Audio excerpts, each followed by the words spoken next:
God, we've tried to get this girl on our show for at least over a year for sure, almost a year and a half. The first time we reached out to this woman, and bear in mind she is a former WWE diva.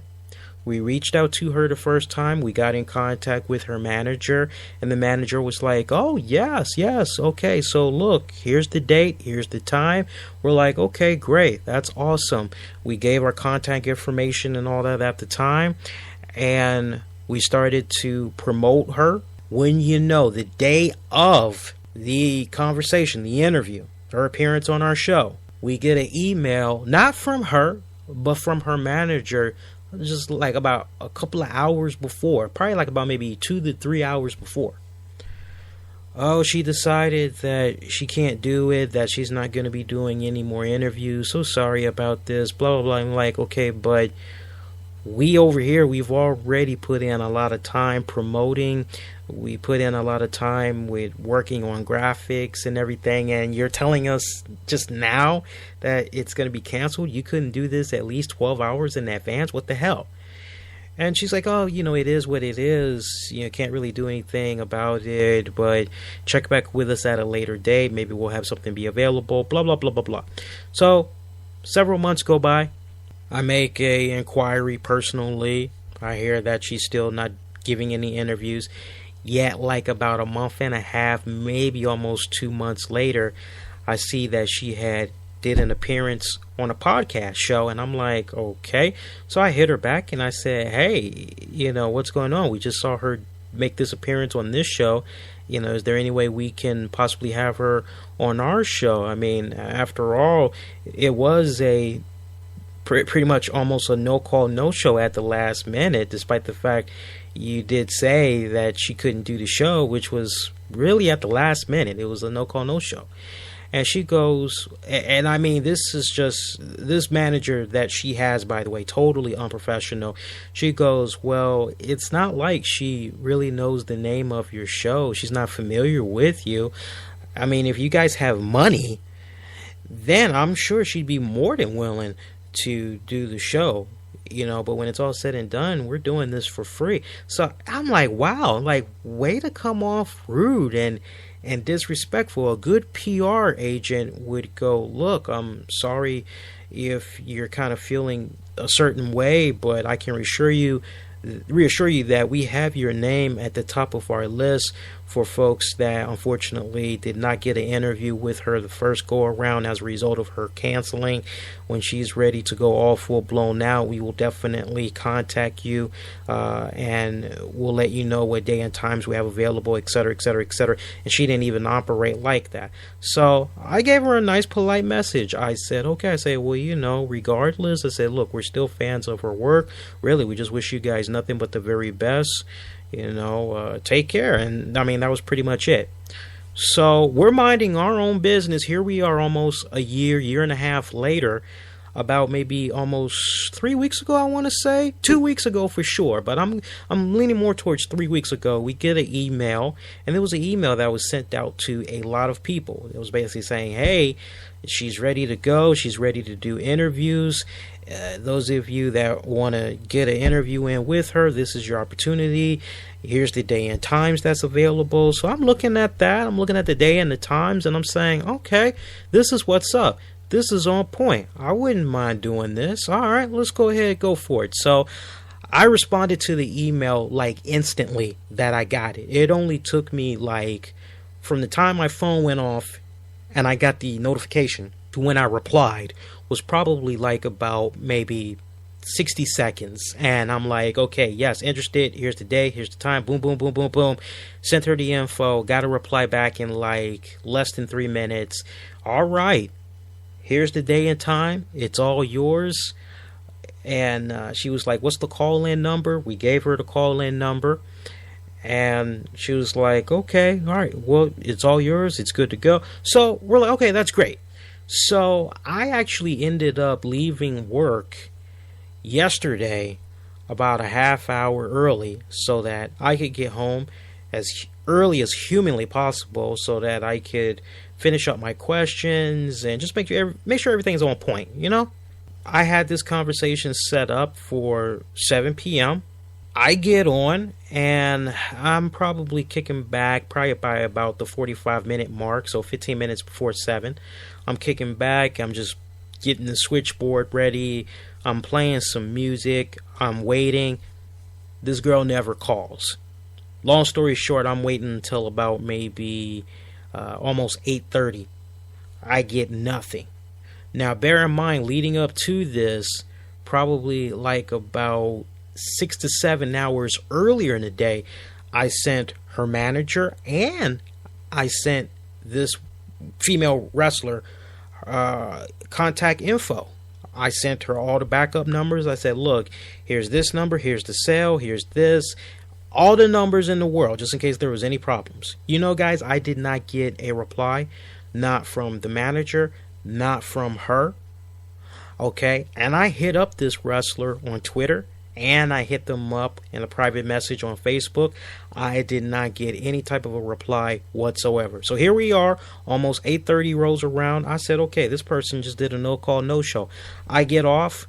Now, conveniently, I get an email from the manager, and she goes, oh, well, so-and-so had tried to call, but they said something about they heard an automated system where it had required a PIN. Were you aware that a PIN was needed? And I told her, I said, the only time you're going to hear that message is if you're calling way before the start time of the show, or you're calling after we've already gone off the air. And I told her, I said, look, I was on the air as of 6:45 p.m. I'm not calling your client a liar, but something weird obviously had went down. Maybe there might have been a disconnect. I'm not sure, but definitely was on there, and I was patiently waiting. I tested out the switchboards. I called in from various numbers, saw myself waiting in queue, didn't experience any problems. So I hear back from the manager again, and she goes, oh, well, she called in at 7:01 and said that she had got the message. She's been doing many interviews back to back to back. You know, if you want, we can slide you in Wednesday. And she told me the times that were available. And I told her, I said, with all due respect. And that, as a matter of fact, I'd like to try to see if we might actually have the email. Nope. Actually, yeah.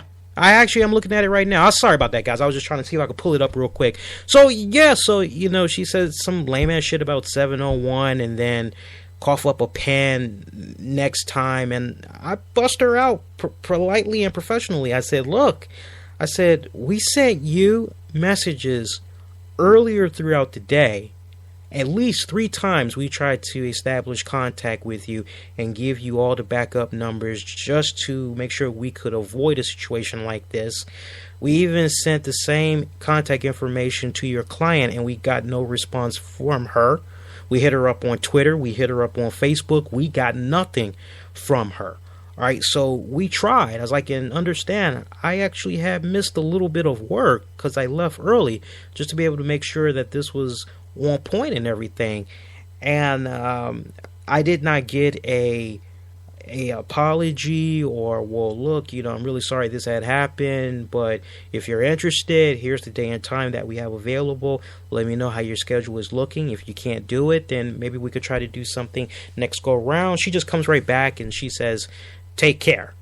So this was the last message that I had sent her, and I said, you as well. And if I may make a small suggestion, as this is the second time in over a year plus that we've had this problem in trying to book your client, something me and my publicist Tammy does, and that's the day before a scheduled interview, she calls and or emails the guest to confirm their appearance on our show, asks any questions as far as if there's anything they want us to steer clear from, if they have a MP3 request copy, etc. We also use that opportunity to give them backup numbers in case there's any problems. This is what Tammy tried to do with you, but you gave her the impression that none of that was needed. As at the time, we're like, hey, do you need any more information, any more numbers and all that? And she's like, no, it's locked. We even said in point blank, in black and white. Do we need to confirm a day or two before to make sure? Because you never know, guys. Shit happens, right? And she goes, no, it's locked. I finish on to say, not trying to tell you how to do your job, but just giving friendly advice, as has worked for us for almost the past 4 years now. We don't have to do it, but we do it because we genuinely care about our guests and want the very best. Thanks for your time. Did not get any type of reply back from this person, and I'm just saying to myself, what a total unprofessional person. You guys are probably like, damn, who is it? Who is this former WWE diva that Lee keeps talking about? So far, up to date, there was only 3 people that knew the identity of this person. Titus Machiavelli, my girlfriend, and the third person would be Matt. Matt had knew. I'm done teasing you guys. The person, you guys are really going to be shocked at this, especially if you've had a chance to meet this wrestler in person and all that. You guys are definitely going to be shocked by the fact that I'm mentioning this person's name, because you probably are going to be in denial. But I have every single email exchange that I put out there. If you guys want video proof, I have no problem backing up everything that I just said. But it was none other than former WWE diva and former TNA Knockouts champion, Karma, aka Awesome Kong, Amazing Kong, real name Kia Stevens. It was her and her people, and I don't know what I'm more baffled at. The fact that Kia operated the way that she did, or the way that her manager, CJ Mino, that's her manager's name, or publicist, I'm not really sure the exact title, but this person handles everything as far as bookings and stuff, but very, very unprofessional, to the point that I'm vowing to myself that I will never do business with these people again. I will never try to work with them again. You know, don't get me wrong. And look, don't get it twisted, because I'm not coming at you guys with a huge fucking ego or anything like that. We try to be very respectful and very polite to every single person that we've ever had the opportunity to have come on our show. If you guys been listening to us long enough, you know that in the history of guests, verbally, I have probably mentioned 3 people, including Kia, 3 people total, that, hey, this person was kind of a little bit of a hard time. They were a little bit difficult in working with. We try to do everything above and beyond, and it's very rare that I kick back and I reach out to the people that I'm trying to get to have on the show. Normally Tammy does all that. It's very rare I kick in and I initiate contact with them. All right, but in this case, whether you guys want to believe it or not, yeah, her people were rolling just like that. You know, very unprofessional. And I'm shocked, you know, and what's really messed up is the type of questions that I had for Kia. I mean, it was on point. I took a look at some of the transcript highlights from other shows that she's done thus far, and they did not hold a candle to any of the stuff that I was going to be asking her. I'm not boosting. You guys know when it comes to our conversations with people, I try to make that really be on point, something you can really come away and say, damn, Lee handled that well. That was freaking on point. That shit was bomb. I always try to come at it from that type of a standpoint, because I just believe in laying it down, putting my seal on it, doing my own thing. You know, I don't try to be like everybody else and, oh, well, what did they ask? Well, maybe I can ask this. I don't recycle the same questions like other people are doing. And it's so sad, too, because she has this really nice, cool idea that she came up with for a Kickstarter campaign. And I was looking very forward to talking about it, giving her the spotlight to mention it. But given everything that has come down, it's kind of like, okay, well, hey, if you guys want to check it out, it is on Kickstarter. Maybe you can do it by typing in her real name or Awesome Kong or comma. I don't know, however, whatever the fuck works, man, but put it in there. Very unfortunate. I've been a fan of hers for many years now. I followed her career in TNA to WWE over to the Shine Wrestling promotion.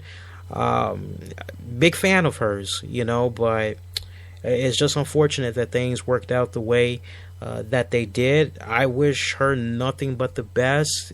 And I hope, if anything, something happens going forward as far as making sure that, and that's what's really irritating the most, is that this woman didn't even try hard enough to try calling the same number back. I mean, if she really did call at 701, it's like, okay, well, just for the sake of the argument, if you did call at 701 and they're saying something about you need some type of a PIN number, did it ever dawn on you to maybe wait about 2-3 minutes and maybe call again? Because maybe we just weren't on the air yet. You knew our Twitter handle. You knew the show that you were going to be appearing on. As soon as you experienced the problem, why didn't you get in contact with your agent, who you probably have their cell phone number and all that, their personal landline and all that? Why didn't you give them a call and let them know, hey, I can't get in contact with these people to do this show? Are we still doing this? What's going on here? Can you find out what's going on? I'm patiently waiting. Time's of the essence. If we can't do this before 7:10, then let's just go ahead and let's reschedule. The attempt was not made because when it's all said and done, this person just did not feel like doing our show. She did not feel like, I guess maybe, for the sake of the argument, she probably felt exhausted. Because I have CJ telling me, oh, well, she's done many interviews throughout the day. That's not my problem. That's not my fault. Nobody told her to do 5, 6, 7, 8 shows / 8 interviews in one day. Nobody told her to do that. If anything, the way that it should have been set up from a PR standpoint, it should have been, okay, let's give priority this first week to the shows that you were not able to do, that you had canceled, or you did a no-call, no-show at the last minute. Let's do right by them. Then the second week, we'll do more. So basically, this week, maybe you just do 4 shows. Then the next week, if your schedule permits it, then maybe you can tack on some more shows. But the first week, give first strike to the people that you gypped on an interview from. Even if no money is being involved, just the fact that you're verbally making a commitment and then you don't see it through, that just makes you look bad all the way around. And I've definitely lost respect for Awesome Kong, Amazing Kong, Kia Stevens, whatever the fuck she wants to call herself. I definitely have no respect for her PR team. As CJ Mino, and it's so funny that her fucking name is Mino, because she really does come off like a mean person.